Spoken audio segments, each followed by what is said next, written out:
இது தண்ணி தானே அப்படின்னு அசால்ட்டா இருந்துடாதீங்க. இந்த தண்ணி வந்து தீர்த்தமா மாறும், அபிஷேக தீர்த்தமா மாறும்.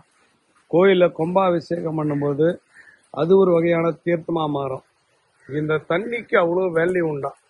தண்ணி வச்சுக்கிட்டு ஒருத்தரை சாபமுட்டாலும் பலிக்கும், ஒருத்தரை வந்து வாழ்த்தினாலும் பலிக்கும்.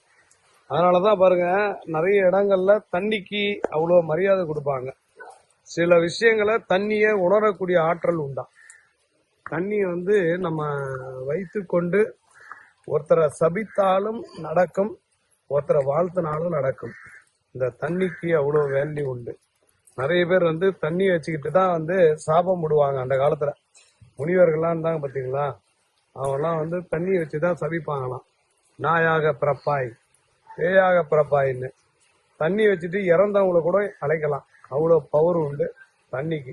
அதுவும் மழை தண்ணி வச்சிருந்தீங்கன்னா இறந்தவர்களை வர வைக்கலாம்.